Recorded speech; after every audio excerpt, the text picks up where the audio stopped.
This is a story of the 12 Chinese Zodiacs. This story begins with a man. This man is called the Jade Emperor. And the Jade Emperor lives in a castle high up in the sky, and he watches over the people of the land. He sees them when they're sleeping. He sees them when they're awake. Does that sound like someone we know? He sounds kind of like Santa Claus, doesn't he? He's not exactly like Santa Claus, but he did decide that since the people were being very, very good this year, that he would give them all a present. He thought long and hard about what kind of present the people would like. He decided that the best present he could give the people was a way to tell time. He decided that he was going to name each year after a different animal. This way, the people will have a way to tell what year has passed. But there are hundreds and thousands of animals in the world. How can he choose what animals to name each year after? He thought and thought and thought, and he came up with a brilliant idea. He was going to have a great race.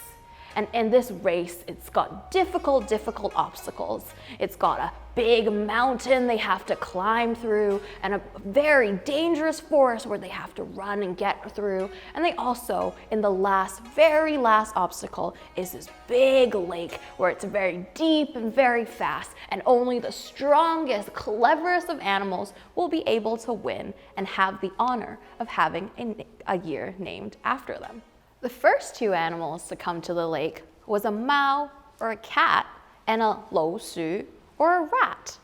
The two of them came to the lake together because they were the best of friends. And they were looking at the lake and they were a little bit scared because the mao and the lo su, they're all very small animals, right? How are they going to make it across this lake alive? And they were looking at the lake and wondering if they should jump in, when all of a sudden another animal came along. And it was the owl, which is an ox. The owl is a really, really big animal, and the owl would be able to cross the lake no problem.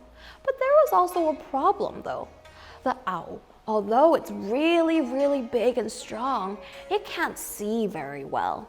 So it would be able to go in the river and swim, but it won't be able to know where it's going. And then all of a sudden, the mao, or the cat, had a brilliant idea. The mao thought, hey, what if the two of us hopped on the back of the ox, and we guided the ox across the river while the ox swam across for us? That way, all three of them would be able to get across the river and get across to win the race. So they decided to do that. They hopped on the ox's back, and the ox began to swim. And the cat and the rat guided the ox across the river. But then all of a sudden, the lo su, the rat, had a little thought. It thought, wait a minute, if the three of us all go across the river and they all try to run up to the finish line, the mao is a very fast animal, so the mao would finish the race first. And that's not good, because the rat wants to finish the race first. So the rat had to come up with an idea. It wasn't a very nice idea, but it came up with an idea. The rat decides that he's going to kick the cat off the ox's back. And they kept going across the river while the cat was stranded on a rock in the middle of the river. And the two of them continue across the river, and as they got to the other side, the rat runs up the stairs to the Jade Emperor's house and crosses the finish line and finishes the race first, with the ox coming in second. While this was happening, the cat was stranded on a rock in the middle of the river, scared, but also so angry. What's going to happen to the cat? I guess we'll find out later.